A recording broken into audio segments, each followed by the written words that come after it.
अस्सलाम वालेकुम, मैं आपको खुशामदीद कहता हूँ गुड मॉर्निंग पब्लिक में। आज भी रोमा हमारे साथ मौजूद नहीं है। हमने जैसे कल अपने प्रोग्राम में जिक्र किया था कि उनके मामू का इंतकाल हो गया और उसकी वजह से वो अभी घर पे ही हैं। इंशाल्लाह ताला कल से वो शरीक होंगी। आप लोगों से दरख्वास्त ये है कि मामू के लिए अगर दुआ उनके कर सकें तो बहुत अच्छा है। हरमीत अलबत्ता हमारे साथ मौजूद है। लाहौर में बारिशों का सिलसिला शुरू हो गया है और पूरे पाकिस्तान में बल्कि कहना चाहिए कि बारिशों का सिलसिला शुरू हो गया है। बड़ी धुआंधार किस्म की बारिश हो रही है और ये बहुत अच्छा है इसलिए कि फसलों को बहुत अरसे से ज़रूरत थी पानी की।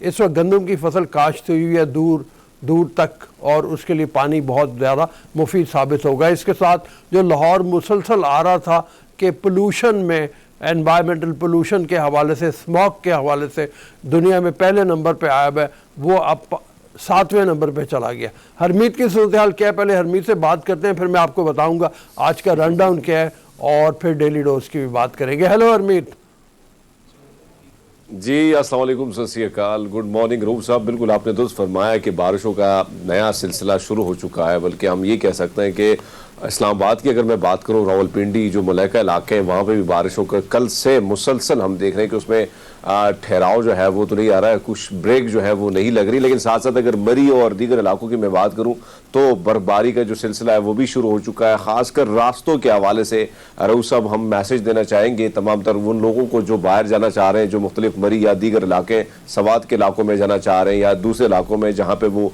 बर्फबारी को एंजॉय करना चाहते हैं, तो वहाँ पे रास्तों की जो सूरत हाल है इस वक्त काफ़ी गंभीर है। क्योंकि यहाँ से जो लोग मरी की तरफ रवा दवा हैं तो रास्ते तकरीबन कई जगहों में जगह जगह पर वहाँ पे बंद नजर आते हैं। कुछ वीडियोस, कुछ मैसेजेस जो हमें मिल रहे हैं, मौसूल हो रही हैं मरी के इलाकों के मकीनों की जानिब से, तो वहाँ पे भी सिचुएशन थोड़ी सी ऐसी है कि सड़कें बंद है। तो बड़ा एहतियात करना होगा। अगर आपने घर से निकलना है तो कोशिश कीजिएगा कि सड़कों के बारे में, रास्तों के बारे में जो मालूमात है वो लेकर ही आप निकलें, क्योंकि ऐसा ना हो कि रास्तों में जो मसाइल हैं, जो मुसीबतें हैं आपको उठानी पड़े। क्योंकि बर्फबारी बड़ी तेजी से हो रही है इस वक्त तमाम तर इन इलाकों में जो बालाई इलाके हैं, और थोड़ा सा टेम्परेचर नीचे भी आ गया है। ठंड भी होगी अगले चंद दिनों में और ये बारिशों का सिलसिला जो है ये भी इससे चंद दिन जारी रहना है।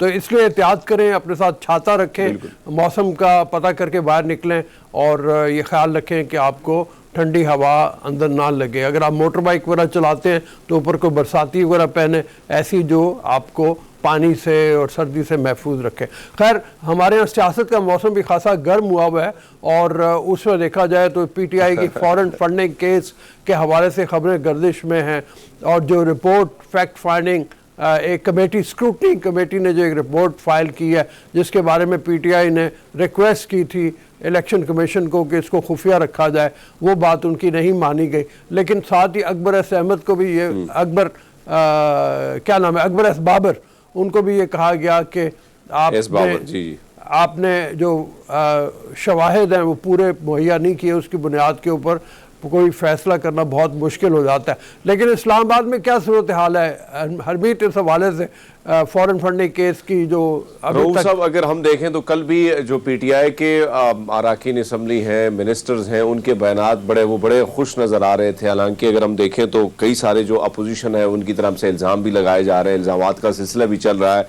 31 करोड़ के हवाले से जो बात है कि अतियात जो मिले हैं वो छुपाए गए। इसी तरह अगर हम बात करें अकाउंट्स के हवाले से तो मुख्तलिफ अकाउंट्स जो पीटीआई की जानिब से बताए गए हैं, लेकिन स्टेट बैंक ने वो अकाउंट्स जो है मुख्तलिफ साल के मुख्तलिफ तरीके से बताए हैं कि अगर वो 2007 में 2 अकाउंट इन्होंने बताए तो वो 4 निकले हैं। इसी तरह अगर 2008-9 में इन्होंने 4 दिखाए तो वो 18 और 16 निकले। ऐसे कई अकाउंट्स हैं। लेकिन अगर हम उनका मौक़िफ़ जाने तो जो तहरीक इंसाफ के रहनुमा है उनका भी यही कहना है कि जो अकाउंट्स हमने स्टेट बैंक ने शो किए हैं वो अकाउंट्स हैं जो पार्टी ने मुख्तलिफ पेशावर या दीगर सेक्रेटरीट जो हैं उनके लिए बनाए थे, जो उसका इस्तेमाल नहीं था। अकाउंट बने थे लेकिन उसका इस्तेमाल नहीं था। लेकिन हम देखते हैं कि फवाद चौधरी साहब से लेकर दीगर जो वजीर ममलिकत है उनकी जानिब से इस फैसले को उन्होंने कहा है कि आज पीटीआई की जीत हुई और फॉरेन फंडिंग के हवाले से पाकिस्तान मुस्लिम लीग नून और पीपल्स पार्टी का भी इनके हवाले से भी तहकीकात होनी चाहिए कि इनकी जो अतियात है, इनको जो फंडिंग हो रही है तो वो कैसे हो रही है उसके हवाले से भी होने चाहिए। लेकिन फंडिंग के हवाले से उनका ये कहना है कि कोई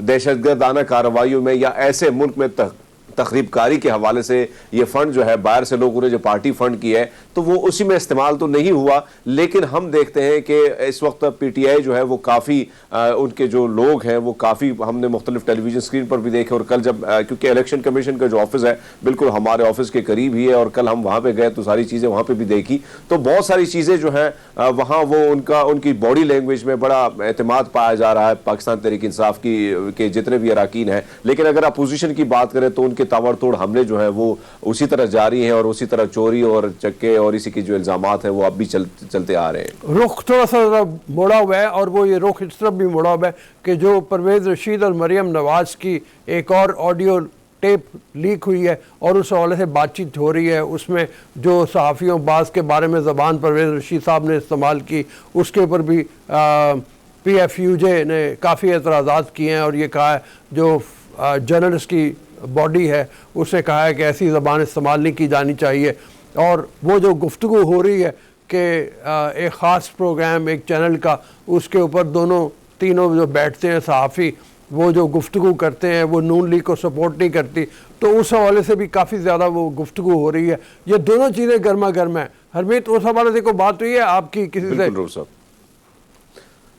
रऊफ साहब, अगर हम देखें तो जो सहाफ़ी तंजीमें ख़ासकर, तो मैं इस चीज़ पे मुझे अफसोस से भी कहना पड़ रहा है कि सहाफ़ती तंजीमों में उसी तरह वो मुत्तहिद नहीं पाए जा रहे, कहीं ना कहीं जो है ज़्यादा मौक़िफ़ जो है उनके, हालांकि होना यही चाहिए था, एक सख्त मौक़िफ़ अपनाना चाहिए था, क्योंकि इस वक्त एक अगर हम मुत्तहिद होते तो इस किस्म की जो ज़ुबान है सहाफ़ियों के हवाले से कि चाहते क्या हैं, जो पार्लियामेंटेरियन है क्या ये चाहते हैं कि हम इनकी बोली बोले तो हम ठीक है, अगर हम इनकी बोली ना बोले तो हम भैया बहुत ज़्यादा जो जिन अल्फाज का इन्होंने चुनाव किया है वो तो हम अपने, क्योंकि हमें जो अखलाकियात का दर्स दिया गया या हमने जो तरबियत पाई है, हम तो कभी ऐसे अल्फाज जो है टेलीविजन की स्क्रीन पर या इस किस्म की किसी के बारे में ना बोलें। लेकिन ये वो सियासतदान है जिनकी ख्वाहिश होती है, जो चाहते हैं कि हम सहाफ़ियों को कोशिश करें कि सहाफ़ियों को से वो बोली बुलवाई जाए जो इनकी बोली है। अगर इनकी कोई बोली ना बोले तो भैया वो गद्दार भी है, उस पर जो भी आप करें, उस पर उसकी ज़ाती ज़िंदगी पर भी आप ट्रोलिंग करें, जो भी करें, लेकिन सोशल मीडिया पे उसके खिलाफ चीज़ें ले आएँ, ये कोशिश है, मैं समझता हूँ घिनौनी सी कोशिश है जो की गई है। और जो ऑडियो है, अब मैं ये समझता हूँ कि मरियम नवाज साहब कब ये कहेंगी कि भैया ये हाँ मैं तस्दीक करती हूँ कि ये मेरी ऑडियो है, लेकिन आज उसकी जानिब से भी, लेकिन हम देखते हैं कि कुछ सहाफ़ती तंजीमें बड़ी एक्टिव हैं, उनकी जानिब से बड़ी मजम्मत की गई इस हवाले से, और काफ़ी सहाफ़ियों में भी गम और गुस्सा पाया जा रहा है अगर हम देखें।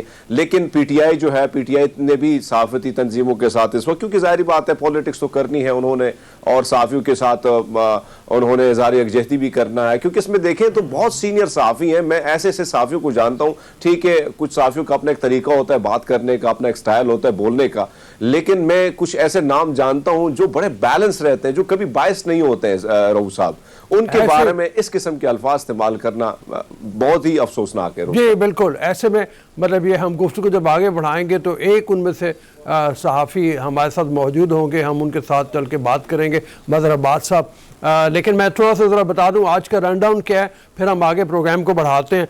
आज सबसे पहले तो रोज़ होगा आज का, उसके बाद जो हमने गुफ्तगू की मरियम नवाज और परवेज़ रशीद साहब की गुफ्तगू जो है ऑडियो टेप, उस हवाले से बात करेंगे, कुछ फ़ौरन फंडे केस के हवाले से भी बात करेंगे। मज़हर अब्बास साहब हमारे साथ मौजूद होंगे।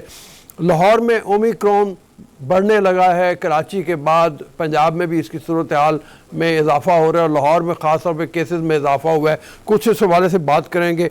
पारा चनार में बर्फ़बारी में इजाफा हुआ है, इस हवाले से एक रिपोर्ट हम आपको दिखाएंगे। कॉस्ट्यूम डिज़ाइनर्स दो हमारे साथ मौजूद होंगे, वासिफ वलीम और वलीद इकबाल, ये दोनों कॉस्ट्यूम डिज़ाइन करते हैं जो मुख्तलिफ ड्रामास में, फिल्मों में काम आते हैं।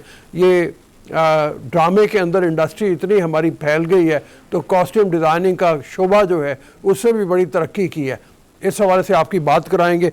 फिर सिंगर दो हमारे साथ होंगे, शरजान अहमद और इमरान अहमद, ये दोनों सलमान अहमद जो मशहूर सिंगर हैं, सूफ़ी रॉक गाते हैं, उनके बेटे हैं, ये हमारे साथ सेट के ऊपर मौजूद होंगे। तो सबसे पहले चलते हैं आज डेली डोज की तरफ। हरमीत, डेली डोज में डेली डोज में सबसे पहले आज लाहौरियों के लिए एक खुशखबरी है।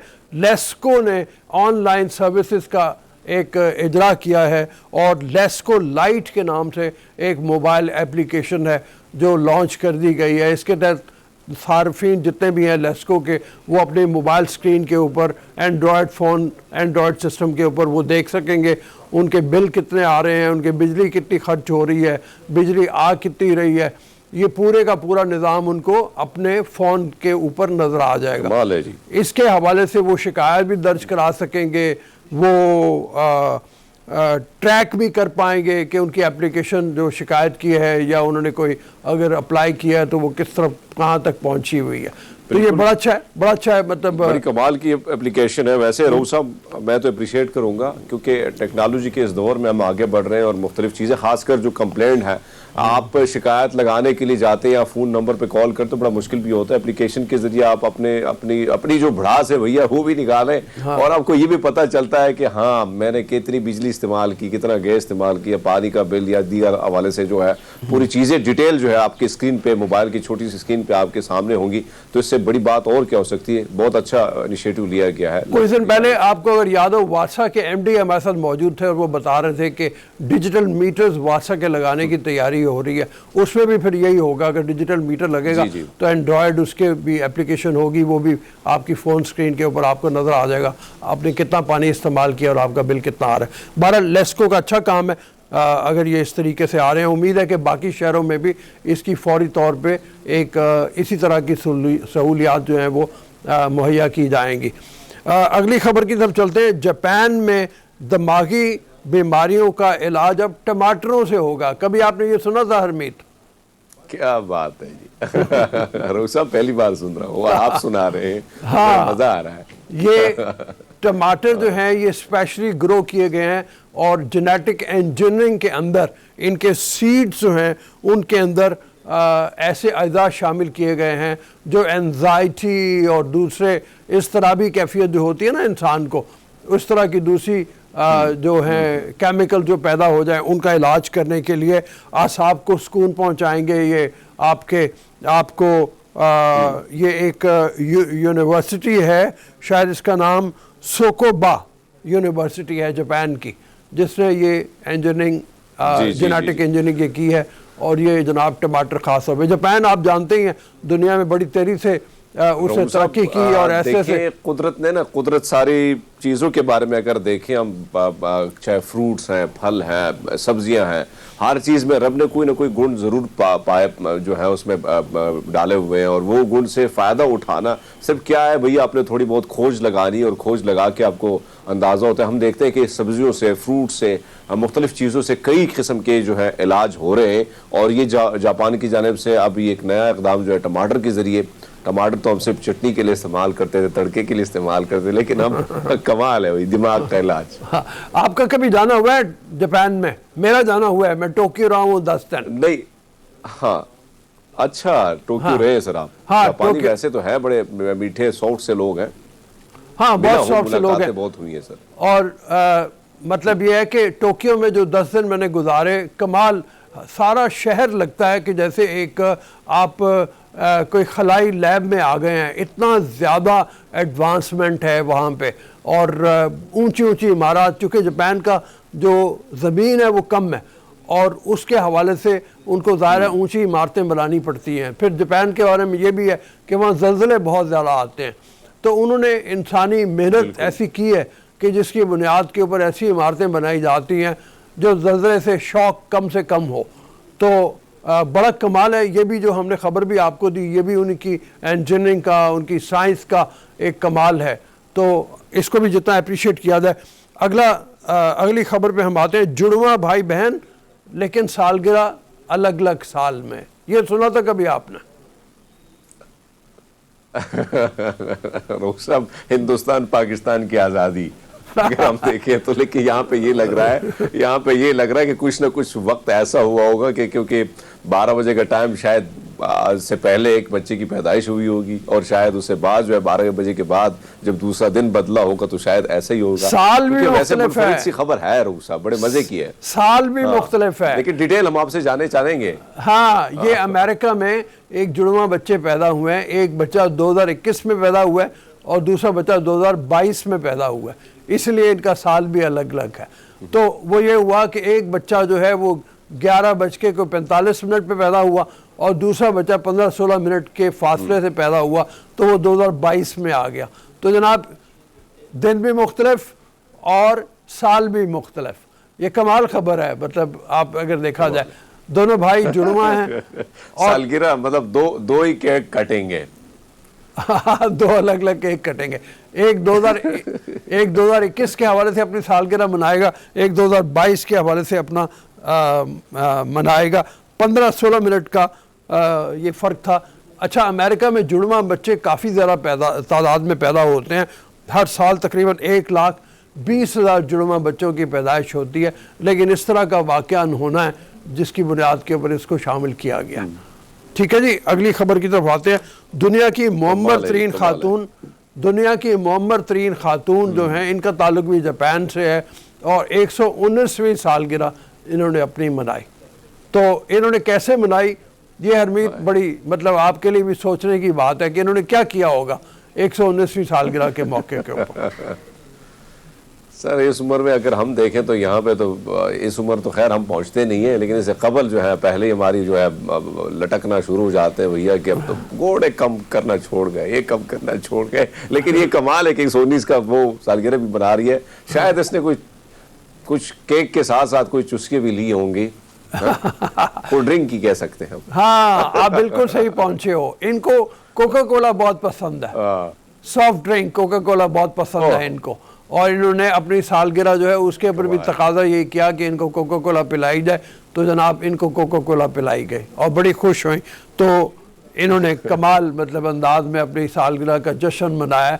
इनके पड़पोते पड़पोतियां भी जवान वालदा की याद दिला दी इस खातून ने वैसे रहू साहब। अच्छा रहू साहब, मेरी वालदा जो है वो जब भी खाना खाती थी तो उसको ना, हालांकि उसको शुगर था तो तब डॉक्टर ने मना भी किया, पर वो छुप छुपा के ना कोई ना कोका कोला की बोतल जो है वो सामने रख लेती और उसका एक ना एक घूंट ले लेती कि भैया मैंने खाना जो है हजम ही नहीं होता है। तो खातून का भी कमाल है वही कि 119 साल की उम्र में इसने सोचे कि भैया घूंट तो लेना ही है, मोहब्बत है। और मेरे ख्याल में अगर कोका कोला वाले देख रहे हो प्रोग्राम और उन्होंने दुनिया में देखा होगा, अपनी एडवर्टाइजिंग के लिए बेहतरीन तरीके पे इस्तेमाल कर सकते हैं इसको। इस के इतनी उम्र के खातून जो है वो अब भी पी रही है और वो कह रही है मैं शुरू से पीती चली आ रही हूँ। तो जनाब चलते हैं हम एक ब्रेक की तरफ हरमीत। ब्रेक के बाद जब वापस आएंगे हमने बात करनी है ऑडियो टेप्स की, जो मरियम नवाज और परवेज़ रशीद की ऑडियो टेप हुई है, और उस हवाले से पीटीआई का फॉरेन फंडिंग केस, उस हवाले से बात करेंगे। अभी इजाज़त दीजिए ब्रेक के लिए।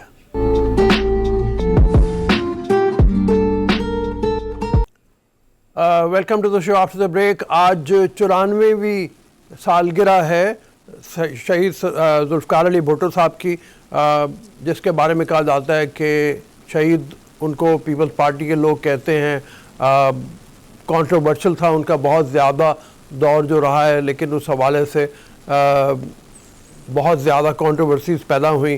जिस तरीके से वो उनकी फांसी की सज़ा उनको सुनाई गई, लेकिन शाहनवाज के यहाँ 1928 में 5 जनवरी को ये पैदा हुए। दुनिया में आने के बाद इनकी पहले तो आसपास छोटे इलाके जो इनके थे वहीं पे तालीम हुई, लेकिन फिर उन्होंने बहुत आगे जाके तालीम हासिल की, बड़ी बड़ी यूनिवर्सिटी दुनिया की।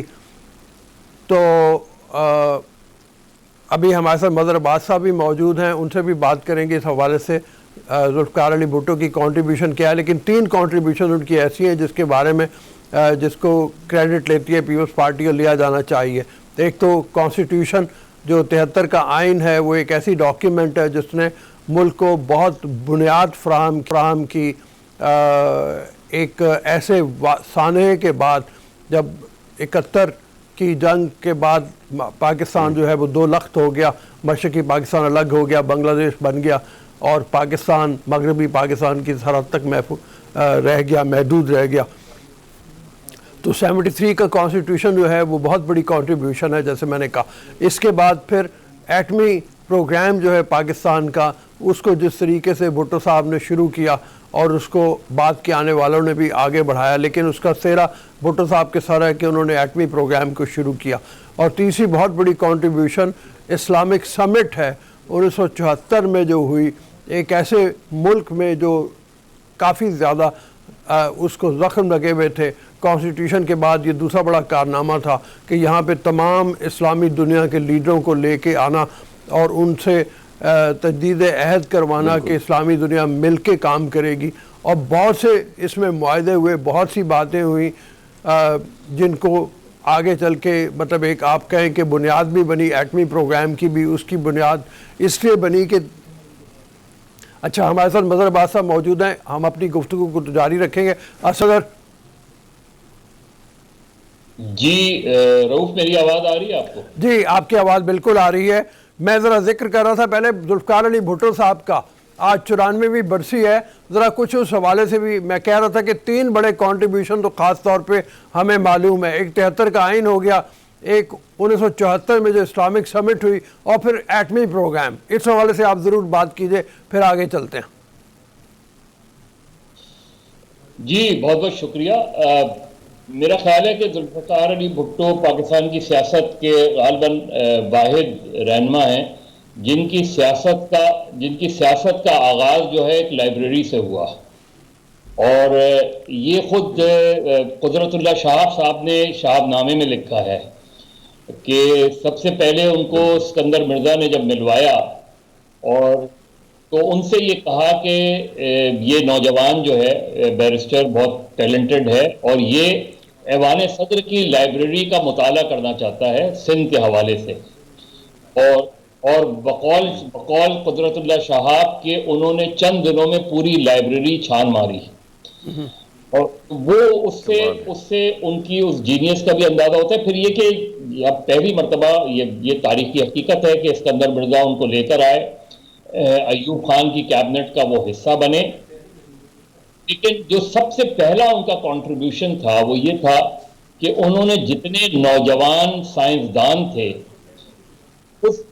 उस जमाने में एक पाकिस्तान का एक मुआहदा हुआ था अमेरिका से, एटम फॉर पीस, और उसके वो मुआहदा जो था उसको यूज नहीं करती थी पाकिस्तान की गवर्नमेंट। तो भुट्टो ने उस मुआहदे के तहत बहुत से जूनियर साइंसदानों को अमेरिका भिजवाया और उनमें से बहुत कुछ सियासतदान ऐसे थे जो आज भी शायद जो है वो या रिटायर हो गए हैं, वो कहूटा में आके उन्होंने काम किया। ये अगर आप देखें तो ये जो किताब है डिसेप्शन, उसमें एक चैप्टर है भुट्टो के ऊपर, द एंग्री यंग मैन। और उसमें वो पूरा उन्होंने लिखा है कि किस तरह फ्रॉम द डे वन उनके जहन में पाकिस्तान को एक न्यूक्लियर पावर बढ़ाना था। मच और 60s की बात है ये। और फिर भुट्टो ने 68 या 69 में उस वक्त अयूब खान को, मेरा ख्याल 68 से पहले की बात है, ये वार्न कर दिया था कि हिंदुस्तान जो है वो न्यूक्लियर बॉम्ब बना रहा है और हमें इस हवाले से सोचना चाहिए। तो आपने जो कॉन्ट्रीब्यूशंस बताई वो तो अपनी जगह है, लेकिन तो उनका एक पीरियड है जिसमें उनसे बहुत सी सियासी गलतियां भी हुई हैं और इसमें कोई दो राय नहीं है कि उनसे बेशुमार सियासी गलतियां हुई हैं। और खासतौर पर डोमेस्टिकली जो है उन्होंने प्रोग्रेसिव पॉलिटिक्स को नुकसान पहुंचा है। प्रोग्रेसिव पॉलिटिक्स को, लेफ्ट की पार्टी को, खासतौर पर नेशनल अवामी पार्टी और नेशनलिस्ट के साथ जो उनका सलूक है उससे उन्हीं को नुकसान हुआ 77 में। तो जब 77 में तहरीक चली तो भुट्टो की पार्टी के अंदर से वो लेफ्ट के जो लोग थे वो निकल चुके थे, जो प्रोग्रेसिव एलिमेंट था वो खासी हद तक निकल चुका था। इवन वो जो महराज अहमद खान हो गए या रसूल बख्श तालपुर हो गए, ये वो एलिमेंट थे जो फाउंडिंग फादर्स में थे पीपल्स पार्टी के, तो उनके लिए डिसअपॉइंटमेंट था। लेकिन फिर भुट्टो का एक और फेज आता है और वो फेज आता है 77 मार्शल्ला के बाद, और उसने एक्सपोज किया पीएनए की तहरीक को। और वो इस तरह एक्सपोज किया कि जब जनरल ज़िया-उल-हक ने 90 रोज के इलेक्शन का ऐलान किया तो चंद हफ्तों में ही पता चल गया कि पीपल्स पार्टी या भुट्टो की पॉपुलैरिटी पहले से ज्यादा है। इसकी वजह से पाकिस्तान के कुछ दानिश्वर, कुछ मुदीरान और कुछ सहाफ़ी जनरल ज़िया-उल-हक के पास गए और जनरल ज़िया-उल-हक से दरख्वास्त की कि आप इलेक्शन मुलतवी करवा दें। और ये बात मुझे किसी और ने नहीं, खुद मुजीबुर रहमान शामी साहब ने कंफर्म की कि ये बात बिल्कुल दुरुस्त है कि हम गए थे और लाहौर में ये मीटिंग हुई थी। उसी दिन बेगम नुसरत भुट्टो का जलसा हो रहा था, तो जनरल ज़िया-उल-हक ने कहा कि राय आम्मा क्या कहती है। वो जिस जगह मीटिंग हो रही थी उसके पीछे ही ग्राउंड में जलसा हो रहा था। तो उनमें उनमें से एक सहाफी ने कहा कि जी राय आम्मा तो वो है जो आपको पीछे शीशे के पीछे नजर आ रही है, लेकिन अगर आप इलेक्शन मुलतवी कर देंगे और सेंसर लगा देंगे तो राय आम्मा हम बनाएंगे। और फिर ऐसा ही हुआ। जी। और उस जतोई साहब से तब मैंने पूछा था कि भुट्टो आखिरी दिन के तो जमाने के बहुत से लीडरों पे पीपल्स पार्टी पे इल्जाम था कि भुट्टो की फांसी के लिए, फांसी से बचाने के लिए बहुत कुछ नहीं किया। तो जतोई साहब से कहा कि वो एक मरतबा गए थे जनरल ज़िया-उल-हक के पास और उसके गवाह आज जनरल आरिफ हसन जिंदा भी हैं। तो उन्होंने कहा मैंने भुट्टो से ये ज़िया से ये भीख मांगी थी इस चीज की कि भुट्टो की वो कर दे, और उनके बकौल मैंने उनसे कहा कि अगर आप ये कर देंगे इनकी पूरी फैमिली है इनको वापस भेज दिया जाएगा, पाकिस्तान से बाहर भेज देंगे। ये बात जब जतोई साहब ने कहा कि मैंने बेगम नुसरत भुट्टो से कही मीटिंग से पहले जाने से, तो नुसरत भुट्टो ने कहा कि मेरे लिए शायद मैं इस चीज को एक्सेप्ट कर दूं, लेकिन भुट्टो इस चीज को एक्सेप्ट नहीं करेगा। और फिर एग्जैक्टली यही हुआ कि जब नुसरत भुट्टो साहब से मिली तो भुट्टो साहब ने बहुत नाराजगी का इजहार किया कि जतोई कौन होता है मेरे बिहाफ पे इस तरह की बात करने वाला। तो वो जो उनका कॉन्ट्रीब्यूट वो पीरियड था जिसमें भुट्टो को फांसी हुई और भुट्टो ने माफी नहीं मांगी, उसकी वजह से आज तक इवन उसके जो सबसे ज्यादा नकाद रहे हैं प्रोफेसर गफूर, जमात इस्लामी या दीगर जमातें, वो भुट्टो को आज ये रियलाइज करती, यानी गफूर साहब को जब पता लग गया, लेकिन उन्होंने ये रियलाइज किया कि शायद भुट्टो की फांसी एक गलत फैसला था। तो सबसे बड़ा जो आप कोई अपने सख्त तरीन नक्काद से भी ये बात एतराफ करवा ले कि हाँ फांसी गलत थी, तो मेरा ख्याल है उसका वो जो कॉन्ट्रीब्यूशन है, तो अगले 40 साल तक भुट्टो मरकर भी जिंदा रहा। अब वो अलग बात है कि आज की पाकिस्तान पीपल्स पार्टी बड़ी मुख्तलिफ जमात है, की शायद सियासी लेगेसी उस तरह लेके पीपल्स पार्टी नहीं चल सकी थी, लेकिन भुट्टो का ये जो कंट्रीब्यूशन है कि 40-50 साल तक वो पाकिस्तान की सियासत पे छाए रहे, फांसी के पहले भी और फांसी के बाद भी। अच्छा मदर, बहुत मेहरबानी, बहुत डिटेल से आपने बताया और ये भी बताया कि इक़दामात ऐसे थे जिनको कंट्रोवर्शियल कहा जा सकता है। इसी हवाले से 71 के मामला जो रहे हैं, मशरक़ी पाकिस्तान का बांग्लादेश में तब्दील होना, उस हवाले से भी कुछ थोड़ी सी कंट्रोवर्सी भुट्टो साहब के हवाले से रही है। लेकिन अभी ज़रा आपका नाम आ गया अचानक मरियम नवाज़ और परवेज़ रशीद की टेप के हवाले से, उस हवाले से भी ज़रा थोड़ी सी बात कर लें कि आपका नाम, आप जैसे बंदे का नाम तो आना जो अजीब सी बात लगती है, लेकिन ये टेप्स का क्या हो गया फिर ये इल्ज़ामबाजी की सियासत, ये इस तरह की सियासत, ये टेपें निकलना, ये क्या हो रहा है? मतलब इसको क्या समझते हैं आप? देखिए, एक तो ये कि ज़ाहिर हम कभी भी इन चीज़ों की तहकीकात नहीं करते कि जी ठीक है ये ऑडियो लीक आ गई है, एक ऑडियो और भी बहुत सी वीडियो लीक्स हुई, बहुत सी वीडियो लीक्स आई, बहुत सी ऑडियो लीक्स आई, मां सिवाय जो मलिक कयूम वाली लीक आई थी उसके अलावा कभी भी कोई एस्टैब्लिश नहीं हो पाई। और मलिक कयूम की एस्टैब्लिश हुई तो उसके नतीजे में बेनज़ीर भुट्टो को रिलीफ भी मिला उस केस में। अब ये ऑडियो लीक जो है, पहले तो इस बात की तहकीक होनी चाहिए कि ये कहाँ रिकॉर्ड हुई, किसने रिकॉर्ड की और किसने लीक की और उसका मकसद क्या था लीक करने का। दूसरी बात, उसका जो कंटेंट है, मैं उस पर ज्यादा वो नहीं करूंगा, वो उनका पॉइंट वो हो सकता है जिस पे मैं तनकीद करता हूं उसे भी मुझ पर तनकीद करने का राइट है, मैं ये तो नहीं कोई उसके इस राइट को डिप्राइव तो नहीं करूंगा। अगर वो समझती हैं कि मेरी तनकीद गलत है, मेरी तनकीद जो है वो उनके खिलाफ है, वो है, तो मैं तो अपनी इस तनकीद पे स्टैंड करता हूँ, क्योंकि मैं ये तनकीद करने का राइट भी है, मैं तनकीद करने का तरीका भी मुझे पता है, और मैं तनकीद करता रहूंगा जो चीजें तनकीद करने की हैं उसकी। और इसका ताल्लुक सिर्फ एक जमात से, सिर्फ एक लीडर से नहीं है, बल्कि और जमातों के और लीडरों से भी है, जहां जहां, और यही मेरा ख्याल है एज ए जर्नलिस्ट मेरा काम है।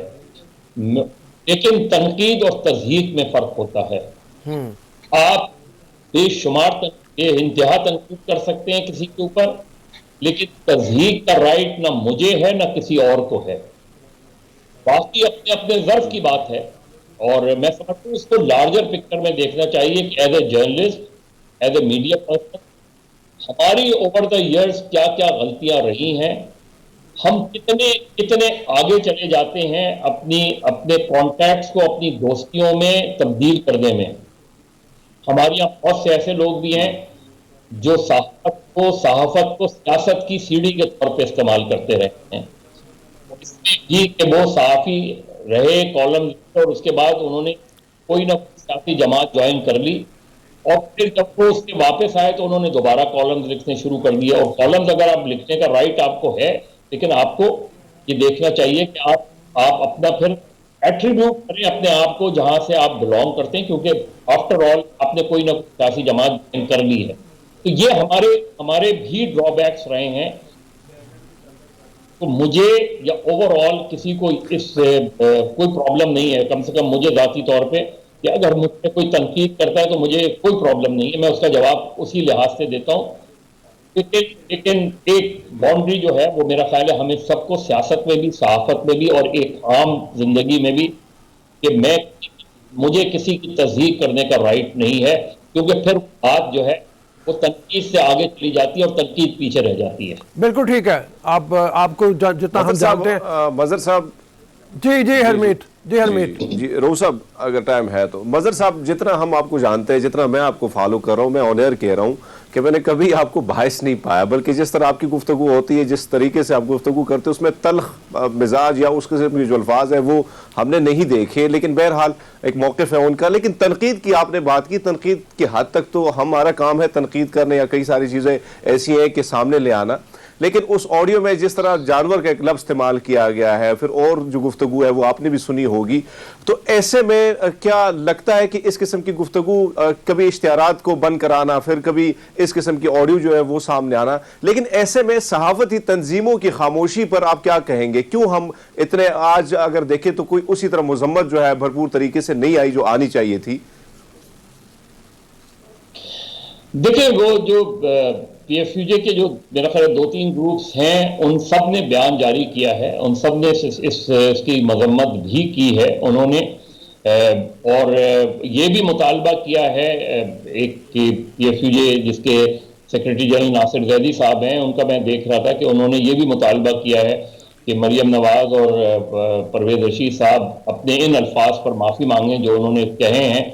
और परवेज रशीद साहब से मैं बिल्कुल भी एक्सपेक्ट नहीं करता था, क्योंकि वो एक पुराने सियासी कारकुन हैं। उनको सियासत की जो है वो चीज़ों का पता है, वो स्टूडेंट लाइफ से एक लेफ्ट के पॉलिटिशियन रहे हैं। तो मुझे उनकी तनकीद से नहीं, लेकिन जो उनके अल्फाज हैं, और वैसे भी हम ये इस्तिलाह गलत इस्तेमाल करते हैं, क्योंकि सारे कुत्ते भौंकते नहीं हैं। और ये जो चीज़ है, और इस तरह की इस्तिलाहें इस्तेमाल करके आप अपना कद छोटा करते हैं, और इस पूरे कॉन्वर्सेशन को अगर आप निकाल दें, इस जुमले को अगर आप उसमें निकाल दें, तब भी पॉलिटिकल पार्टीज को ये सोचना चाहिए कि क्या ये मेरा काम है कि मैं ये जज करूं कि हमारा कोई स्पोक्स पर्सन उसमें नहीं है। अगर वो स्पोक्स पर्सन होगा तो वो सहाफ़ी नहीं होगा। अगर आप किसी को स्पोक्स पर्सन अपना समझते हैं, चाहे पीएमएलएन हो, पीटीआई हो, पीपल्स पार्टी हो, तो फिर समझ लें कि वो स्पोक्स पर्सन तो हो सकता है, वो फिर जर्नलिस्ट डेफिनेशन पे पूरा नहीं उतरेगा। तो हमारे यहाँ हैं बहुत से लोग जो अपने आप को बहुत ज़्यादा करीब कर देते हैं, मीडिया सेल्स का हिस्सा बन जाते हैं। याद है, इस तरह के बेशुमार लोग हैं हमारे यहाँ, अनफॉर्चुनेटली। और फिर वो अपने आप को पोर्ट्रे भी करते हैं, एज ए जर्नलिस्ट पोर्ट्रे करते हैं।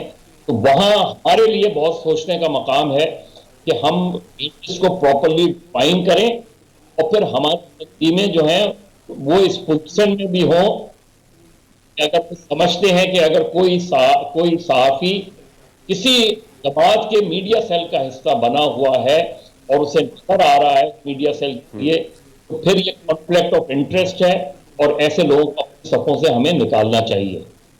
लेकिन अनफॉर्चुनेटली आपने ये देखा कि इस वक्त खुद सहाफ़ी तंजीमों ने भी और चैनल्स ने भी अपने आप को कमज़ोर कर लिया है, बुनियादी तौर पे ऐसे कि अपने बायसेस दिखा के, अपनी हमदर्दियाँ किसी पॉलिटिकल पार्टी के साथ दिखा के, एक अगर नून लीग के साथ हमदर्दी दिखाती है तो दूसरी बिल्कुल अपोजिट उसके जाके वो कर रही है।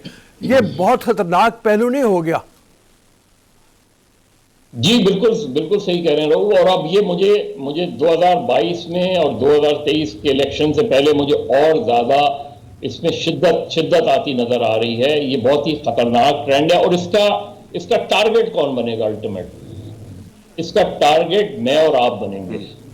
इसका टारगेट वो रिपोर्टर्स, वो कैमरामैन बनेंगे जो फील्ड्स में काम करते हैं। इसका टारगेट वो डीएसएनजी स्टाफर्स बनेंगे जो डीएसएनजी वैन में बैठे होते हैं, जो मोस्ट वल्नरेबल होती है किसी भी अटैक के लिए। तो ये और आपको जिस तरह गंदा किया जा सकता है उसकी पूरी कोशिश होगी कि अगर आपके सोशल मीडिया तो अनकंट्रोलेबल है, तो वो जिसको भी समझेंगे, उनका मीडिया सेल जिसको भी समझेगा, तो अगली जो इलेक्शन है वो सियासी कारकुन नहीं लड़ेंगे, वो सोशल मीडिया एक्टिविस्ट लड़ेंगे। वो जो कैंपेन होगी वो सोशल मीडिया पे चलेगी और हर तरह के, क्योंकि हमारे यहाँ एक जनरल ट्रेंड है overall. Thank you sir, thank you mother, बहुत शुक्रिया। जैसे आपने कहा ये बड़ा ख़तरनाक ट्रेंड है, इसको रोका जाना चाहिए, अदरवाइज़ रिपोर्टर जर्नलिस्ट जो फील्ड में होंगे वो उसका निशाना बनेंगे। अभी चलते हैं ब्रेक की तरफ, ब्रेक के बाद वापस आएंगे, अगले सेगमेंट में मिलेंगे।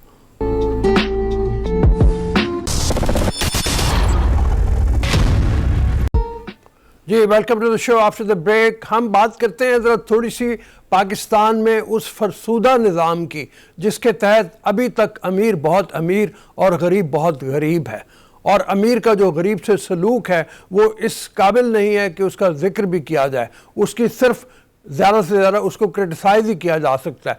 ये बात हम कर रहे हैं सिंध के वडेराइज़म के हवाले से कि जहाँ पे अमीर अली शाह साहब एक MP हैं सिंध से, उनके मिलने के लिए एक उनका मज़ारा या एक किसान आता है और उसको किस तरह से ज़मीन पे बिठाया हुआ है और उसके साथ क्या सलूक रवा रखा हुआ है। ये दुनिया बदल गई है, कौम कहीं से कहीं पहुंच गई है, मुल्क कहीं से कहीं पहुंच गया है, लेकिन ये वडेराइज़म अभी तक ख़त्म नहीं हो रहा। इस हवाले से हम बात भी करेंगे। मोहम्मद नवाज डायरी साहब सिंध से हमारे नामानिगार हैं, उनसे कि ये क्या निज़ाम है, इसमें अब तक ऐसा सलूक आम आदमी से, हारियों से क्यों हो रहा है, और ये जो वडेरे हैं, जो MP हैं, MNA हैं, अगरचे अवाम के वोटों से ही मुंतखब होकर आते हैं, लेकिन ये अवाम को अपने बराबर का क्यों नहीं समझते। डायरी साहब अस्सलाम वालेकुम। वालेकुम सलाम, बहुत शुक्रिया सर, बहुत शुक्रिया। ये मैंने जो जिक्र किया इस फरसूदा निज़ाम का बारे में, आपने शायद कहा भी, आपसे बात हो रही थी कि जब तक आप गरीब को पढ़ाओगे नहीं, जब तक उसको तालीम नहीं दिलाओगे, वो कभी सोच भी नहीं पाएगा कि मैं किसी अमीर आदमी के करीब होके बैठ भी सकूं या अपने हकूक़ भी मांग सकूं। इस हवाले से बताइए। बहुत शुक्रिया, आपने अपने मॉर्निंग शो में इस अहम इशू को जगह दी और मुझे नाचिस को टाइम भी दिया कि मैं इस मामले पर गुफ्तगू कर सकूं। बेसिकली क्योंकि हम रियासत पाकिस्तान में रहते हैं और यहाँ आईन पाकिस्तान जो कॉन्स्टिट्यूशन 1973 है, उसके तहत आप अगर देखेंगे तो डिस्क्रिमिनेशन इन एनी सेक्टर, किसी भी चीज में फर्क रखना आईन पाकिस्तान हमें उससे मना करता है। ये हमारे बुनियादी हक हैं कि सबको इज्जत देनी है, सबको तालीम देनी है, सबको रोजगार देना है, सेहत भी एक बुनियादी हक है। अब देखेंगे ये जो अमीर अली शाह साहब हैं, ये पब्लिक रिप्रेजेंटेटिव है, आवाम से मुंतखब होके उनके लिए भलाई के लिए कानून साजी करेंगे। लेकिन आप देखिए कि ये तस्वीर कल से समाजी मीडिया पर भी वायरल है और मुख्तलिफ प्लेटफॉर्म्स पर ये ज़ेरे बहस भी है कि एक एमपीए, सिटिंग एमपीए जो कानून बनाएगा वो किस तरीके से इंसानी हुकूक को पामाल करना है। और आप देखेंगे ये उसी के अकब में कुछ लोग ऊपर बैठे हुए हैं और कुछ ही लोग नीचे जो वहीं पर जमीन पर बैठे हुए हैं। ये एमपीए साहब पाकिस्तान पीपल्स पार्टी से इनका ताल्लुक है, कहा जा रहा है कि थरपारकर के उमरकोट के इलाके से ये मुंतखब हुए हैं, इनके आबा अजदाद से मुंतखब हुए हैं, इनसे पहले इनके वालिद साहब भी इसी सीट पर मुंतखब हुए थे। लेकिन अलमिया ये है कि शायद अदवार बदल गए, टेक्नोलॉजीज आ गई और तमाम चीजें आ गई, लेकिन इंसानों के साथ जो रवैया है वो आज तक हमारा नहीं बदला है।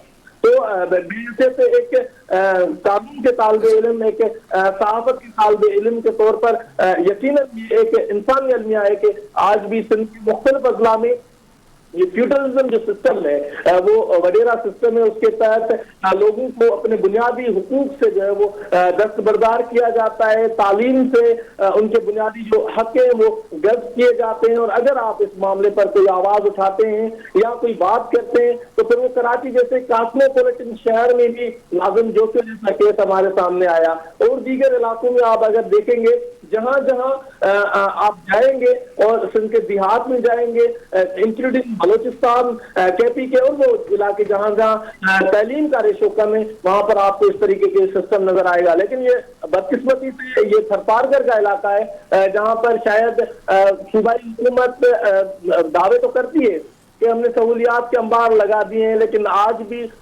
जो मौत की शरह है बच्चों की आज भी वही है जो दीगर इलाकों से ज्यादा है। आप मुफलिसी गुर्बत देखें तो ज्यादा है, वहां पर सुसाइड जो है वो बहुत ज्यादा होता है। खवातीन का सुसाइड जो है वो करना एक मामूल का हिस्सा बना हुआ है जिस पर कमेटीज बनी हुई है। तो उस सूरत हाल में ये एक अलार्मिंग सिचुएशन है कि किसी के एक सिटिंग एमपीए हो या लेजिस्लेटर हो और वो इस किस्म का रवैया अपने आवाम से रखता है। जी एक सेकेंड डारी साहब, नवाज अगर हम देखें, नवाज जी हरमीत नवाज अगर हम देखें ये जो जिस तरह एक अवामी नुमाइंदा जो है जिस तरह ये फिरौन बना बैठा है, इंसानियत की तज़हीक कर रहा है, जिस तरह लोग बैठे हुए हैं, तो आपको नहीं लगता कि कहीं ना कहीं अगर हम सिंध की बात करें या बलूचिस्तान की बात करें वहां से इस किस्म की वीडियोज या तस्वीर जो है वो वायरल होती हैं, ये आपको नहीं लगता कि कहीं ना कहीं एजुकेशन की अगर हम बात करें तो कहीं ना कहीं कोताही है, तरबियत में कहीं ना कहीं कोताही, और आपको लगता नहीं है कि कोई सियासी जमातें जो हैं वो यही चाहती हैं कि लोग वडेरे जो हैं वो वडेरे रहें, जो आम आदमी है वो अपने लेवल तक वैसा ही रहे, वो जमीन जिस तरह दिन दिहाड़ है, जिस तरह हम वहां पर चीजें देखते हैं, जिस तरह उनकी तज़हीक की जाती है वो वैसे ही रहे? सर असल में मामला ये है ना कि अगर किसी गरीब किसान का बच्चा पढ़ जाएगा तो वो वकील बनेगा, सहाफी बनेगा, कल को उसी कॉन्स्टिट्यूंसी में इलेक्शन के लिए खड़ा हो जाएगा क्योंकि उसको पता चल जाएगा कि ये भी उनका हक है। तो बेसिकली ये सिस्टम नस्ल दर नस्ल मुंतकिल करने के लिए लोगों को तालीम जब कम कर दी जाती है, दुनिया में देखा जाए जितने भी इनकलाब आए उसमें तालीम की शरह बढ़ाई गई है, तमाम तर इनकलाब जितने भी होते हैं, तो यहाँ पर तालीम की शरह कम कर दी जाती है ताकि कोई शख्स इन कॉन्स्टिट्यूंसी में कोई खड़ा ना हो, पूछे ना कि ये जो रोड बनी है उस पर क्यों कमीशन ली गई है, ये रोड बनी है इसकी पिचिंग क्यों नहीं हुई है, ये जो सीवरेज लाइन बनी है इसको किस स्टैंडर्ड के साथ बनाया गया है, पूछ सके कि ये लाइट क्यों नहीं मेरे घर पे आ रही जब मैं बिल देता हूँ। तो इस किस्म की तमाम तर जो सर्विसेज हैं, तमाम तर जो फंडामेंटल राइट्स है, बुनियादी हक जो कॉन्स्टिट्यूशन ऑफ पाकिस्तान देता है हर एक शहरी को, अगर हर एक शहरी को पता चल गया तो शायद कई लोगों की दुकानें बंद हो जाएंगी। तो बिल्कुल तालीम के सवाल कोई इसका हल ही नहीं है। एजुकेशन होगी तो तमाम तर मसाइल, एक किसान को अपनी अहमियत का पता होगा कि वो फूड साइकिल कैसे चलाता है पूरी मुल्क की मईशत में, जीडीपी में कैसे अपना हिस्सा डालता है। अगर वो काम करना छोड़ देगा तो शायद शहरों में रहे हुए लोग भूखे मर जाए। तो इसी तरीके से जब इनको पता चल जाएगा कि वोट की अहमियत क्या है तो फिर शायद और भी ज्यादा तरक्की करें। क्योंकि आजकल तो बड़ा एक नैरेटिव है ना कि वोट को इज्जत दो, लेकिन ये वोट की अहमियत बताने के लिए कोई तैयार नहीं है। बहुत मेहरबानी डारी साहब, थैंक यू, बहुत अच्छा आपने हाईलाइट किया इस इशू को, और जो इशू को जितना भी हाईलाइट किया जाए उतना कम है। उसकी वजह यह है कि ये इस्तेहसाली निज़ाम जब तक ख़त्म नहीं होगा उस वक्त तक हम ये कह नहीं सकते कि इक्वल अपॉर्चुनिटी फॉर एवरीबडी, हर एक के लिए बराबर के मौके होने चाहिए। ये बराबर के मौके का आम आदमी जो इस तरह के इलाकों में रहने वाला है। जो थर पार्कर की बात हो रही है, अमीर अली शाह साहब का इलाका था, जहाँ पे ख़ुद तो वो डट के कुर्सी के ऊपर बैठे हुए हैं और उनके हारी जो है वो ज़मीन के ऊपर हाथ जोड़े बैठे हैं, वो तस्वुर भी नहीं कर सकते इस चीज़ का। हम चलते हैं यहाँ से पारा चनार की तरफ। बर्फ़बारी के हवाले से एक रिपोर्ट है मोहम्मद अली की। पारा चनार, हरमीत से ज़रा कमेंट ले लूँ पहले मैं। हरमीत साहब, पारा चनार में भी बर्फ़बारी ज़बरदस्त हो रही है आपके इलाके में?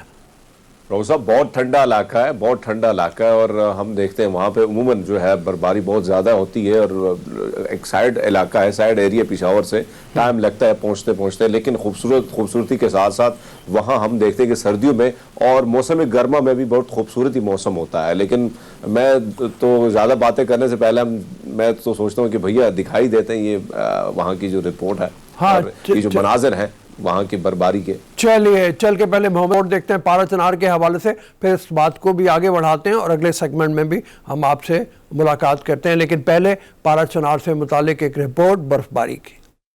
तवील खुशसाली के बाद पारा चनार समेत जिला भर में गुज़श्ता रात से पारा चनार के पहाड़ी और मैदानी इलाकों पर बर्फबारी का सिलसिला शुरू हुआ, जो कि ताहाल वक्फे से जारी है। बर्फबारी के बायस जिला कुरम के दिलकश नज़ारों में मजीद निखार आ गया है और नौजवान सियाहती मकामात का रुख कर रहे हैं और बर्फबारी को खूब इंजॉय कर रहे हैं और इन हसीन मनाजिर को कैमरे की आंख से महफूज कर रहे हैं। जी, मैं यहाँ मैके पे आया हूँ, अपने दोस्तों के साथ बहुत इंजॉय वगैरह किया, तो यहाँ पे बहुत बर्फबारी हो रही है, बहुत मज़ा आ रहा है।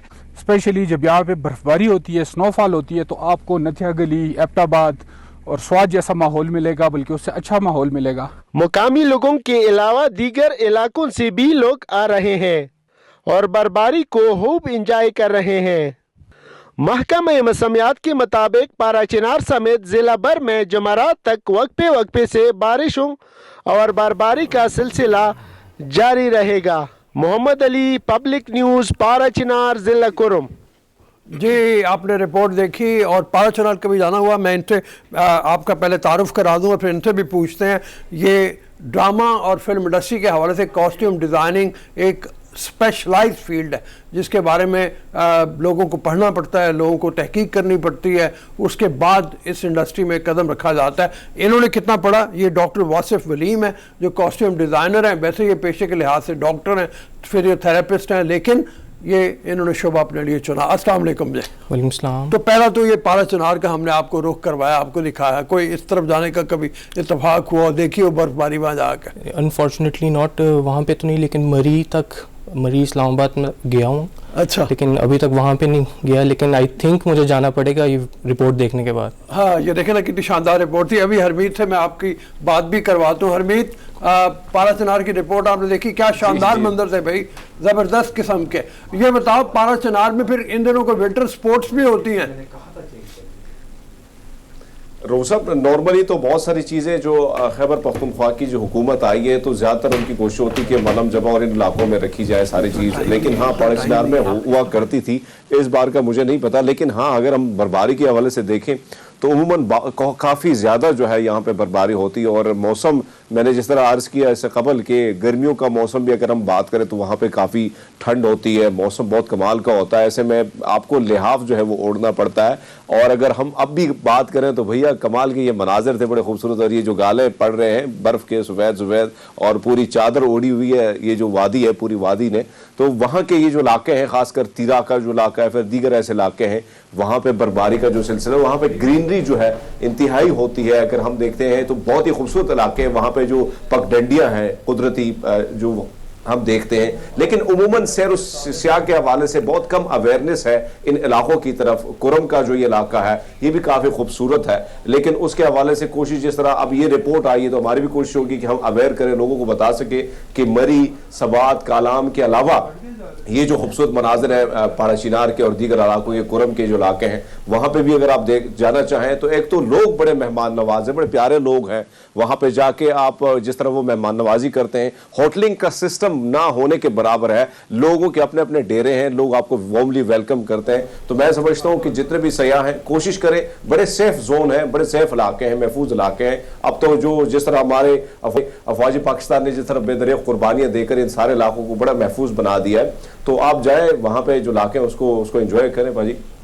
और ये बताओ कि हमने चंद दिन पहले मालम जब्बा का भी जिक्र किया था, मालम जब्बा में तो ज़बरदस्त स्कीइंग वगैरह भी होती है, नलतर का हमने जिक्र किया था कुछ अर्सा पहले, वहाँ पे जाके मतलब आदमी मनाजर देखे, साथ में स्कीइंग करे और ज़बरदस्त विंटर स्पोर्ट्स है एंजॉय करे। यहाँ का तो आपने काफ़ी बता दिया। अभी मैंने आपसे तारुफ करवाया था डॉक्टर वासिफ वलीम का, जो पेशे के लिहाज से तो डॉक्टर हैं लेकिन कॉस्ट्यूम डिज़ाइनिंग इनका ख़ास शौक़ है। जी जनाब, अस्सलाम वालेकुम, आपको शो में दोबारा से मैं खुश आमदीद कह रहा हूँ। ये बताओ कि ये कॉस्ट्यूम डिज़ाइनिंग, जी बिल्कुल, ये एक स्पेशलाइज्ड फील्ड है जी, तो इसकी तरफ आने का कैसे प्लान आपने कर लिया? मतलब ये कि ये तो ये ना ड्रामे में इसमें क्या हीरोइन के कपड़े हो गए, हीरो के कपड़े हो गए, उससे लेके जो बहरूप बदले जाते हैं वो सारा कुछ आ जाता है, और ज़्यादा मुश्किल कौन सा काम होता है फिर जो तारीख़ में जाके मतलब पिछले वो उनको देखा जाता है जिनको हिस्टोरिकल प्लेस कहा जाता है, वो ज़रा मुश्किल है या आम लिबास में ज़रा अभी आपकी स्पेशलाइजेशन?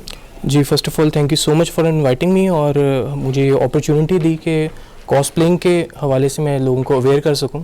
अच्छा, अकॉर्डिंग टू योर क्वेश्चन, जी बिल्कुल थोड़ा सा हटके है ये नॉर्मल रूटीन के जो हमारी क्लोथिंग होती है, ड्रेसअप से होते हैं।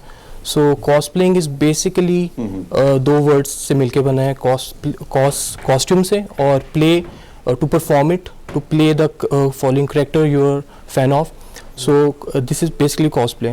so जैसे नॉर्मल रूटीन के कॉस्ट्यूम्स होते हैं, ड्रेस होते हैं, थोड़ा सा इनको इन्हेंस करके हम कॉस्प्ले में दिखाते हैं। ओवरऑल बच्चों के चाइल्डहुड से ही कुछ फैंस होते हैं, लाइक कुछ कैरेक्टर्स होते हैं सुपरमैन के, Spiderman, iron man. So basically आप चाइल्डहुड में तो नहीं वो चीज़ को आप कर सकते एक्वायर कॉस्ट्यूम को, लेकिन कॉस्प्ले के थ्रू आप इसमें उस करैक्टर को लिव इन कर सकते हो, लाइक उसकी जो एबिलिटीज़ हैं उसके पूरे करैक्टर को अपने इन्हेंस कर सकते हैं बॉडी के ऊपर। So that's basically cosplay. अच्छा, ये दोनों काम आप कर रहे हैं? जी बिल्कुल। अच्छा, तो ये बताओ कि ये जो ख़ास तौर पे बाहर की दुनिया में फिल्में भी आप देखते होंगे, इसमें स्पाइडरमैन और इनका आपने जिक्र किया, जैसे आयरन मैन हो गया, स्पाइडरमैन हो गया, सुपरमैन हो गया, तो ये तो बड़ी बड़ी टीमें होती हैं, बैठी होती हैं, मतलब कहाँ स्केचिंग से लेके फिर उसको फाइनल शेप तक लाना, फिर डिज़ाइन करना। तो आप कितने लोग काम कर रहे हैं, कितनी टीम में? मतलब जी स्टार्टिंग में तो आई वॉज अलोन, और इसमें लेकिन मेरी मदर ने इसमें मेरा बहुत साथ दिया, मेरी सिस्टर ने। एक्चुअली जो कॉस्प्लेइंग का थोड़ा बहुत टैलेंट मेरे में आया है वो मेरी मदर से ही आया है, इनहेरिटेड है, क्योंकि वो भी गोल्ड मेडलिस्ट हैं फाइन आर्ट्स में और मेकअप आर्टिस्ट भी हैं वो। अच्छा। सो बेसिकली थोड़ा सा तो वहाँ से आया, लेकिन अब जैसे जैसे कॉस्प्लेइंग का थोड़ा सा पाकिस्तान में ग्रो कर रहा है फील्ड ये, सो अब मेरी टीम है, और दूसरा लाहौर, पाकिस्तान, कराची में, इस्लामाबाद में पूरी कम्युनिटीज़ अब ग्रो कर गई हैं कॉस्प्लेइंग में ना। सो वहाँ पे प्रॉपर अब ग्रुप्स हैं। सो इस तरह बेसिकली चल रहा है। ठीक है, अगर आप इजाज़त दो एक छोटी सी ब्रेक ले लेते हैं, आप हमारे साथ रहेंगे। हाँ हरमीत, ब्रेक ले लेते हैं, ब्रेक के बाद आप आएगा हमारे साथ। हाँ पहले ब्रेक ले लेते हैं, अभी इजाज़त दीजिए ब्रेक के लिए, ब्रेक के बाद वापस आते हैं।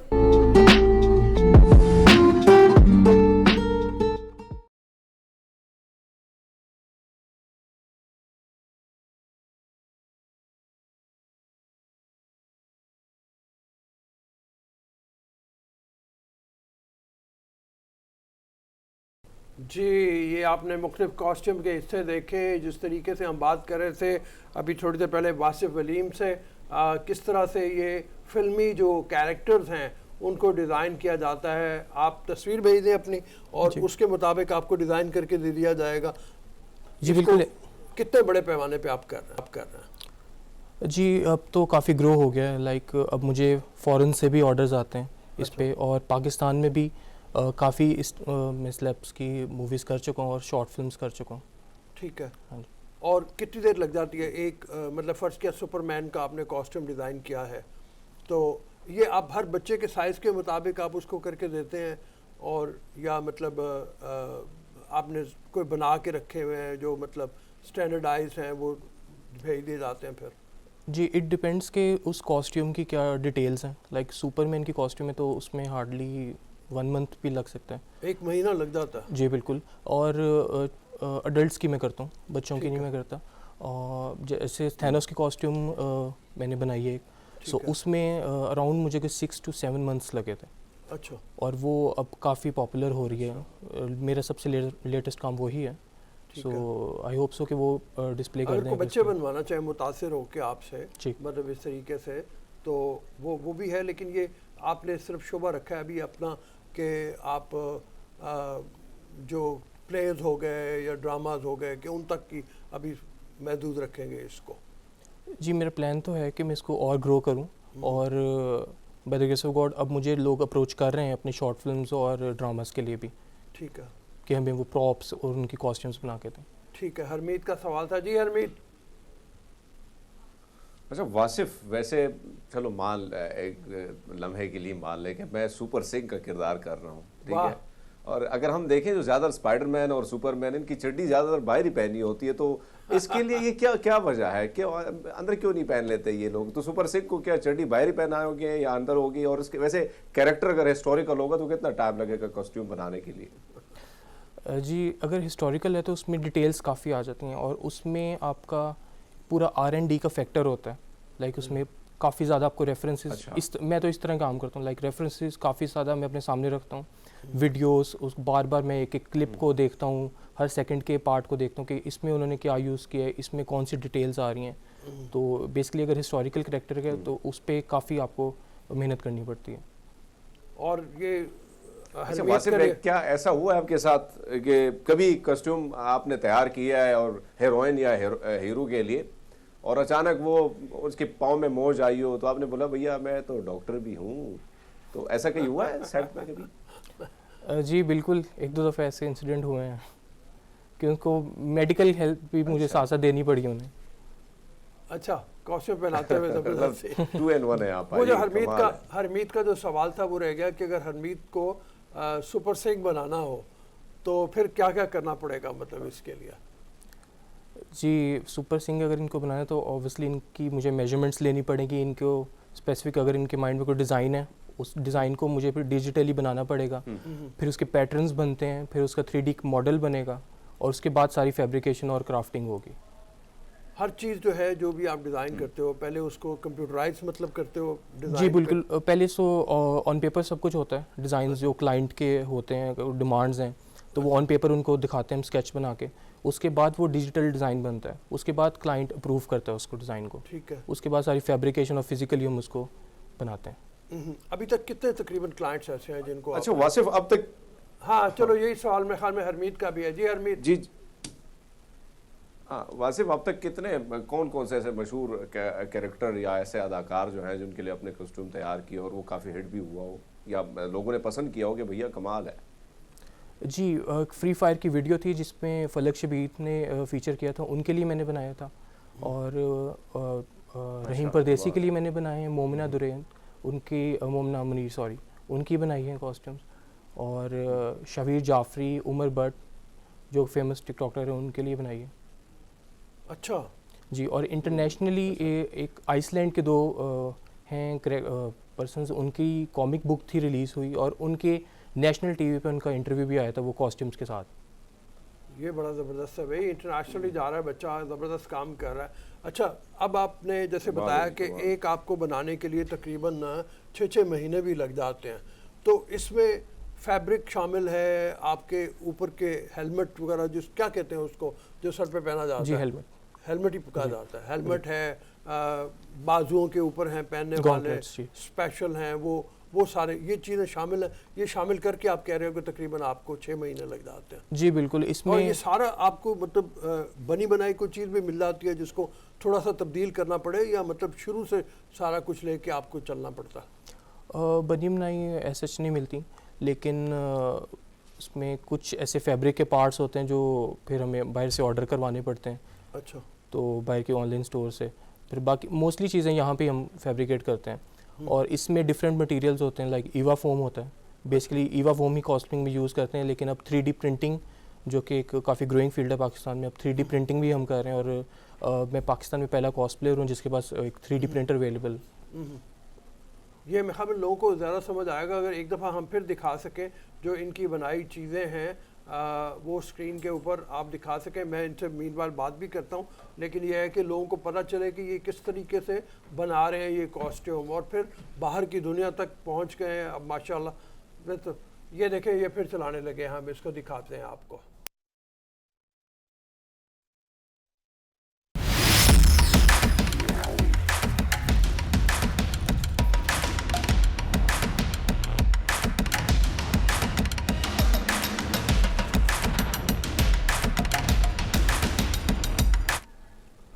अच्छा, ये जो काम हुआ है ये चाइना में बहुत ज़्यादा हो रहा है अब, वहाँ पे सुपरमैन की तरह के, तो कोई वहाँ पे भी काम करने का कोई इत्तेफाक या उनका हुआ, या अभी तक आप इस साइड पे जो आपने कहा है दूसरी साइड पे वो ज़्यादा है? जी इत्तेफाक तो अभी नहीं हुआ, लेकिन मेरे फ्रेंड्स हैं उधर, कोलीग्स हैं जो चाइना में, इंडिया में, यूएसए में, और उनसे मेरी बातचीत होती रहती है इस चीज़ पे। जो कोई अगर नई टेक्नोलॉजी उनके पास आई है तो वो मैं कोशिश करता हूँ कि मैं यहाँ पे इंट्रोड्यूस करवाऊँ। कोई नई कॉस्ट्यूम इस तरह की आई है तो वो मैं कोशिश करता हूँ यहाँ पे जनरल पब्लिक को सेल आउट करूँ इस तरह। चाइना वाला जो है फ़र्क क्या है उनके मतलब उसमें उनके सुपर हीरोज़ ज़ाहिर है और टाइप के हैं, वो अपने इलाकाई उसके मुताबिक करते हैं, तो उसमें फ़र्क लगता है आपको उनकी टेक्नोलॉजी में, या एडवांसमेंट ज़्यादा है? जी वो चाइना इस टाइम कॉस्प्लिंग सबसे आगे जा रहा है, चाइना और जापान, ठीक है, ये कॉस्प्लिंग में सबसे इस टाइम आगे जा रहे हैं क्योंकि वो इसको एज अ बिज़नेस लेके चल रहे हैं। उनकी प्रॉपर कॉस्प्ले की फैक्ट्रीज हैं जहाँ पे वो at a time thousands of cosplays at a time बना रहे होते हैं, उनके वर्कर्स हैं प्रॉपरली। सो चाइना में और वहाँ पे तो बहुत स्कोप है, और नेबरिंग कंट्रीज जो हमारी हैं वहाँ पे भी इस टाइम बहुत, स्पेशली इंडिया में बहुत कॉस्प्ले का ट्रेंड चल रहा है। और वहाँ पे ऑफिशियली जैसे एक बिग कंपनीज है मार्वल, डीसी, उन्होंने प्रॉपर ऑफिसेज बनाए हैं और वहाँ पे एनुअली बेसिस पे इवेंट्स करवाते हैं वो। ठीक है। सो इसी प्लेटफॉर्म। वासिफ, एक और चीज़ मैं पूछना चाह रहा हूँ कि फिल्मों ड्रामों के अलावा, क्योंकि हम देखते हैं कि जिस तरह अर्तुगरुल ड्रामा आया था तो उसके बाद पूरे पाकिस्तान में बच्चों ने खुद से अपने लिए ना वो जो कस्ट्यूम है वो खुद बना लिए थे, तो ऐसे में आप क्या सोचते हैं कि आम मार्केट तक ये चीज़ को फैलाने के लिए कोई काम आपकी जानिब से हो रहा है? और मार्केट में वैसे डिमांड जो है वो किस किस्म के कस्ट्यूम की ज़्यादा होती है? जी डिमांड एक्चुअली अर्तुगरुल जब आया था तो उसकी बहुत मुझे क्यूरीज आती थी कि हमें इस तरह की स्वॉर्ड बना दें, और काफ़ी लोगों ने स्टार्ट भी किया इसको। तो इसको अगर हम चाहें तो प्रॉपरली लेवल पे लेके जा सकते हैं, कॉस्प्लेइंग के डिफरेंट मॉल्स पे, शॉप्स में इनको रखवा सकते हैं। और दूसरा जो मोस्टली डिमांड आती है वो लाइक इन कैरेक्टर जो मेन है, Superman, Spiderman, iron man, mostly इनकी आती हैं डिमांड्स। बहुत मेहरबानी, थैंक यू सर।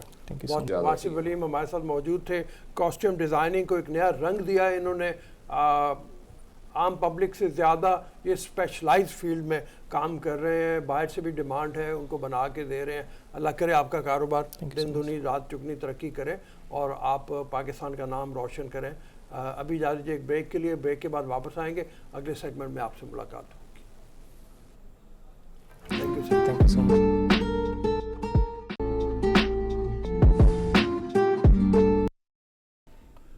अस्सलाम वालेकुम दोबारा जी, ब्रेक के बाद सलमान अहमद मारूफ सूफ़ी सिंगर, मैं तो उनको दानिश्वर भी कहूँगा चूँकि सोचते समझने वाले आदमी हैं और बहुत फ्लाई काम करते हैं। उसके हवाले से उनके दो बहुत ही बासलाहियत बच्चे बेटे हमारे साथ इस वक्त मौजूद हैं, शेरजान अहमद ख़ान और इमरान अहमद ख़ान। दोनों अमेरिका से तालीम याफ्ता हैं। म्यूज़िक तो इन्होंने शौकिया किया हुआ है, लेकिन शेरजान जैसे बता रहे थे पॉलिटिकल साइंस आपने पढ़ा है और आपने फिल्म स्टडीज़ मतलब में तालीम हासिल की हुई है। शेरजान आप ही से शुरू करता हूँ, आपका तो बिल्कुल हुलिया अपने वालिद की तरह, देखने में भी बिल्कुल वैसे ही लग रहा हो, बहुत इंस्पिरेशन है ज़्यादा, जहाँ से ये सोचा कि मैं ये काम शुरू कर लूँ। जी आई थिंक जब मैं और इमरान बच्चे थे, लाइक यंग एज पे, आई थिंक उस उम्र पे आप अब्जॉर्ब करते हैं काफ़ी चीज़ें, जैसे इंस्पिरेशन तो उन अब्बू से ही आई थी म्यूज़िक की, तो आई थिंक नेचुरली, लेकिन मैंने इतना सोचा नहीं था जो लुक के बारे में, जो लेकिन वो नेचुरली आई थिंक लोग अब ज़्यादा कहते हैं कि उनसे मिलती है थोड़ी सी शक्ल। अच्छा, चेहरा भी मिलता है। इमरान थोड़ा सा मुख्तलिफ है देखने में। मैंने एक्चुअली बाल रिसेंटली काटे, पहले मुझे कहते थे कि मैं भी लगता हूँ, लेकिन अब मैं थोड़ा मुख्तलिफ थोड़ा आपको इनफरादी करना चाहिए। अच्छा शेरजान, तो ये बताओ जो गानों की इंस्पिरेशन है वो आपने, मतलब जैसे मैं कोई गाने आपके सुन रहा था, सही नहीं भी आपने कहा, चैन एक पल नहीं, वो जो सारा आ रहा है, तो ये इंस्पिरेशन भी वालिद से ही आई हुई है। अपनी चीज़ें भी कुछ आपने बनाई हैं उसके बाद? जी जी डेफिनेटली। आई थिंक जो पहले जो हमने शोज़ जब शुरू किए परफॉर्म करने क्राउड के सामने, तो ज़्यादातर जुनून के गाने हमें शौक़ थे परफॉर्म करने के। लेकिन इस साल मैंने एक्चुअली अपनी एक एल्बम रिलीज़ किया है, उसका नाम है जान। और सारे गाने जो उस एल्बम में मैंने ओरिजिनल गाने और खुद कंपोज किए, खुद लिखे हैं। ठीक है, आप दोनों का कॉम्बिनेशन किस तरीके से होता है? आप गिटार भी बजाते हो, आप सिर्फ गा रहे हो साथ में, या आप भी कोई बजा रहे हो? जी मैं बेसिकली बहुत फ़र्क इंस्ट्रूमेंट्स बजाता हूँ, तो अगर शिरजान को ज़रूरत होती है कि कोई बेस गिटारिस्ट हो, मैं वो बजा लेता हूँ। अगर गिटारिस्ट चाहिए मैं वो कर लेता हूँ यार। ठीक है, अच्छा तो अभी क्या सुनाओगे आप हमें? पहले शुरू करते हैं ना, ताकि पहले जो लोग आपको देखना चाह रहे हैं वो सुनना ज़्यादा चाह रहे हो। पहले मैं सोचा था मैं एक जुनून के गाने से शुरू करूं जो लोग जानते हैं। इसका नाम है जज्बा जुनून। है जज्बा जुनून, तू हिम्मत ना हार। जी जी।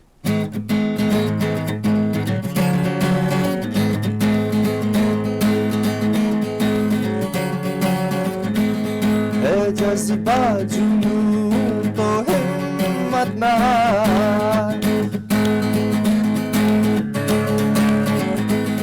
है जज्बा जुनून तो हिम्मत ना हार। जस्तजू जो करे वो छुए आसमान, मेहनत अपनी होगी पहचान, कभी ना भूलो सबकी नजरों में पाकिस्तान,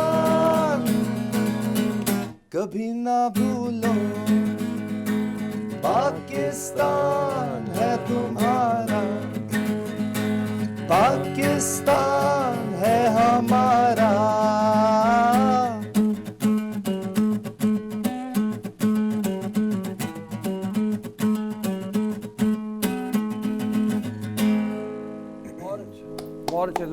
हरमीत हमारा साथी है, बैठा हुआ दूर एंजॉय कर रहा है। हरमीत को शामिल करते हैं गुफ्तगू में जरा। हाँ जी हरमीत जी, मजा आया आपको? वैसे रऊफ साहब शिरजान और इमरान की दोनों की आवाज़ें, बातें करते भी बड़ी कमाल की इनकी आवाज़ें और गाते भी कमाल के। वालिद साहब से तो वैसे में इंस्पायर है। अच्छा वैसे पाजी दोनों से पूछना चाह रहा हूँ कि वालिद साहब का आइडिया था ये कि भैया एक म्यूजिशियन बन जाओ, दूसरा सिंगर, तो पैसों की बचत बहुत होगी। एक्चुअली वालदैन ने शुरू में कोशिश की थी कि हम म्यूज़िक में आ जाएं, लेकिन उस टाइम पे हमारा कोई इंटरेस्ट नहीं था, तो फिर नेचुरली हम खुद ही आ गए उसकी तरफ। अच्छा लेकिन हाँ हरमीत, मैं वही रऊफ साहब, मैं कहता हूँ कि टाइम कम है, तो बातें तो इनसे की बड़ी मजे की बातें हैं, जब हम इनको नेक्स्ट टाइम बुलाएंगे, लेकिन मैं चाहता हूँ कि कुछ सुना जाए इनसे ज्यादा। चलो सही नहीं मतलब अभी बात हो रही थी हमारी, सही होने सुना देते हैं आपको। हाँ सही होने सुनवाते हैं।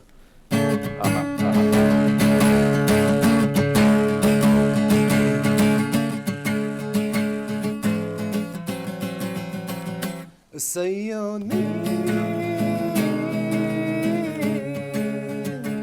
सयोनी चैन एक पल नहीं। बहुत जबरदस्त, आपने याद दिला दी पूरे जुनून के ज़माने की। Thank you. अच्छा तो जब अपने गाने लिख रहे हो अब आप, जी जी, तो उसमें भी इंस्पिरेशन वो जुनून वाली है या उसको मुनफरद करने की कोशिश कर रहे हो कि बिल्कुल डिफरेंट हो? जी आई थिंक नेचुरली वो जुनून का इन्फ्लुएंस तो है हम म्यूज़िक के अंदर, लेकिन फिर मेरे अपने भी इन्फ्लुएंसेस हैं, जैसे western artist cold play, Radiohead, इस तरह वेस्टर्न के म्यूज़िक और फिर जुनून के भी, तो फिर आई थिंक उसमें से मेरी एक अलग साउंड भी आती है उसमें से। ठीक है जी जी। जब शूट करने की बारी आएगी तो इमरान शूट कर रहा होगा? जी हमने कहा कि इन हाउस बेहतर है। मतलब ये जो लोगों का काम देख के उसके बाद फैसला किया कि इन हाउस बेहतर है। मैंने कहा कि फाइनेंशियली भी पैसे हमें बचत होगी। ठीक है, हरमीत का जरा एक सवाल है, फिर उसके बाद आपसे अगला सुनेंगे। जी हरमीत। अच्छा वैसे बड़ी इंटरेस्टिंग सी फैमिली है इनकी, अगर मैं देखूं जो दोनों भाई जिस तरह गुफ्तगू कर रहे हैं, अच्छा, दोनों में रऊफ साहब आप तो बैठे इनके सामने, लेकिन कौन सा ज़्यादा आपको शरारती लगता है? और वैसे शिरजान और इमरान दोनों में ज़्यादा जो है वालिद साहब की, क्योंकि जब आप प्रैक्टिस कर रहे हो तो ऐसे में कोई डांट ज़्यादा किसको पड़ती है कि भैया ऐसे नहीं गाओ, ऐसे गाओ, ऐसा कभी होता है? जी, वो काफ़ी मतलब हमें अगर कोई खामियां होती हैं तो वो डेफिनेटली बता देते हैं कि यू नो आप इससे बेहतर कर सकते हो, ज़्यादा रियाज करो। लेकिन वो काफ़ी सपोर्टिव भी हैं, जैसे कि आपको वो आज़ादी देते हैं कि अपना करो काम, फिर वो बाद में जब आप उसे प्रेजेंट करते हैं फिर वो आपको बताते हैं कि क्या बेहतर करते हो।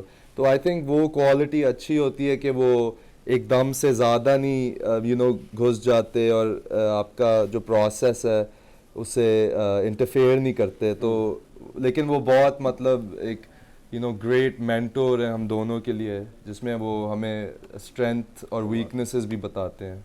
इमरान, वैसे देखा जाए शहजान की तरफ, मतलब इन्होंने पॉलिटिकल साइंस पढ़ी हुई है, जी। तो पॉलिटिकल इन्फ्लुएंसेस आते हैं फिर पोइट्री में लिखते हुए, मतलब वो ज़ाहिर है आदमी ने जो पढ़ा होता है वो उसका असर ज़रूर आता है बीच में। जी बिल्कुल, आई थिंक हम दोनों को बहुत यू नो फलाई काम का भी बहुत शौक है। काफ़ी शोज़ जो हमने किए थे फंड रेजर्स यू नो अच्छी कॉज के लिए हमने किए थे। तो आई थिंक ऑल्सो ये जो पॉलिटिकल साइंस की जो इंटरेस्ट आई थी जब मैं छोटा था, तो बाकी जो मेरे कज़न्स और भाई थे वो बाहर खेल रहे होते थे, मैं हमेशा बैठता था लिविंग रूम में और जो बड़े थे उनकी डिस्कशंस पॉलिटिक्स के बारे में सुन रहा होता था, तो वहाँ से वो इंटरेस्ट आया है। तो आई थिंक है डेफिनेटली उसका उस पर पॉलिटिक्स और वर्ल्डली अफेयर्स। जी ठीक है, अभी क्या सुनाओगे आप, मतलब जी अगली चीज़? अब मैं आपको एक ओरिजिनल सुना देता हूँ। जी हाँ, जी, पहले जो मेरी नई एल्बम से है। ठीक है।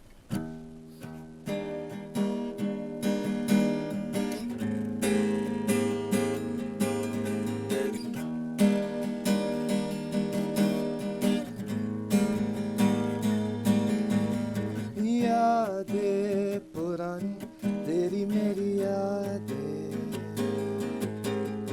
बातें हमारी तेरी मेरी बातें, तू है कहाँ अभी तू ही बता, तू है कहाँ मेरे पास तो आ, कोई बताए मुझे, कोई समझाए तुझे, ये लम्हा दोस्ती और प्यार, कोई बुलाए तुझे।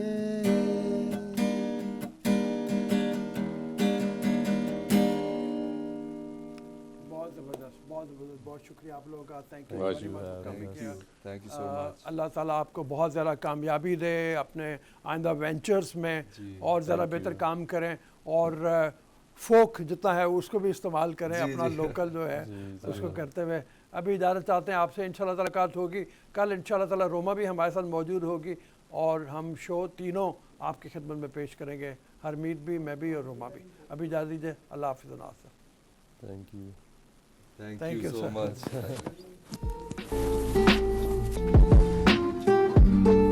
मैंने जो स्पेशलाइज किया था वो पॉलिटिकल ड्रामा में किया था। तो आज आपको दोनों का